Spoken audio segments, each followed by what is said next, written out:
This is Rick Casellas from exercisesforinjuries.com. Today, this time, I'm in Burnaby, and I've met up with Niall. Niall's from Toronto, and we got chatting about sprinting, and he's a big believer in sprinting, but when you and I think about sprinting, if we're not super mobile or if we have an injury, we kind of avoid it. But Niall really believes that there are ways that you can kind of tweak sprinting, that you can continue sprinting in order to get cardiovascular workout, in order to kind of help with your fat loss workout without irritating your injury or making your injury worse or getting injured. So I'll get Niall first to introduce himself and then kind of talk about how you can keep sprinting and getting results without getting injured.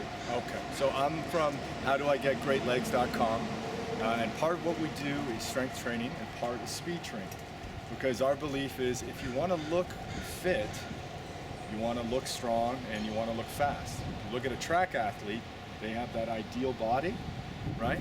But to your point, a lot of people say sprint, they get intimidated, they think about getting injured, but a lot of people don't really understand how track athletes, or any athlete that does proper sprinting, does their practice. Mm-hmm. We were just talking about sprint drills, right? Yeah. For example, the A almost looks like running in place. Every sprint drill, there might be anywhere from 10 to 20 core sprint drills. There's a marching version, which absolutely anyone can do, right? Mm-hmm. Just walking with high knees. Yeah. There's a skipping version. So maybe you haven't skipped in a while, maybe that's since you were a kid. But if you just practice skipping, within a couple of months, you can transfer all those marching drills to now a skipping drill. Okay. And then lastly, there's a running version. But the running version isn't running. It's not sprinting. Mm-hmm. It's almost like running in place, and then you slowly glide over short distances. So most sprint drills are done over 10 to 20 meters. So very short distances. But what these things do is they train your central nervous system to have the form to be able to run well, to be able to sprint well.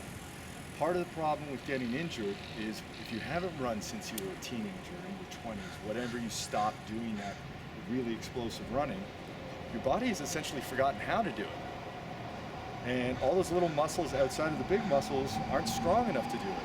And I see it with my friends who are weekend warriors.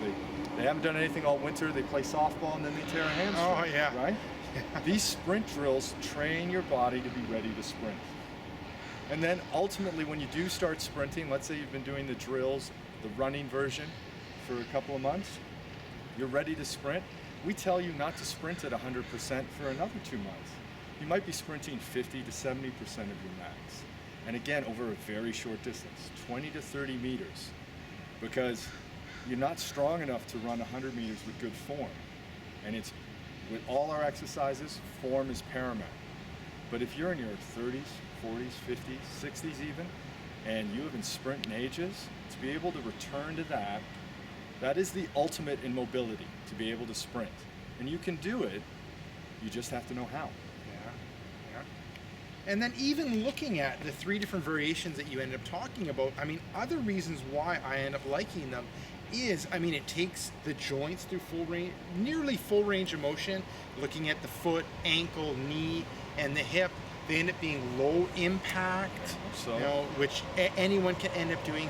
They tend to be unilateral, so you end up being on one leg, so you end up working on your hip stability, your knee stability, which are all really good things. And then you end up working on that toe off, which is so important as well. So there's a lot of excellent reasons to try that alphabet or A's. A's, B's, C's. Yeah. There's a whole bunch of them. Yeah.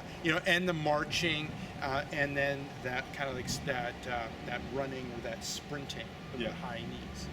Even if you didn't go back to full-on sprinting, if you were to do sprint drills as a warm-up to, I'm going to do some bodyweight work, I'm going to go for a jog, they teach you great form, they give you that mobility, and they build all the muscles in your body, right? You look at sprinters, they have awesome physiques. And if you look at a sprinter's workout, they probably, on a given day for sprinting, they probably only do about 15 minutes of work. But they take long breaks, so they're very fresh each sprint. So you could do a 10-minute warm-up with sprint drills and then go into any routine, and you're doing yourself huge favors in terms of mobility. Awesome. So now where can people get more information about you? Come to howdoigetgreatlegs.com and take a look at what we have to offer. We definitely want to get the whole world sprinting. We're going to make the planet faster. Exactly. So thank you very much for watching this. This is Rick Caselge from exercisesforinjuries.com. Make sure you swing by exercisesforinjuries.com, enter in your injury or pain. There's a good chance to have an article, video, or interview for you that'll help you with your pain. Secondly, if you're watching this on YouTube, head up above, hit subscribe, and what that'll do is every couple days you'll end up getting a video like this, or I interview someone like Niall, or I talk about injury or pain, or I have a guest video from one of my friends in the health and fitness world. Lastly, make sure to head down below, hit like, and leave a question or comment for Niall or myself. So that's it. So this is Rick Caselge and Niall coming to you from Burnaby, British Columbia, Canada, saying take care and bye-bye. Bye-bye.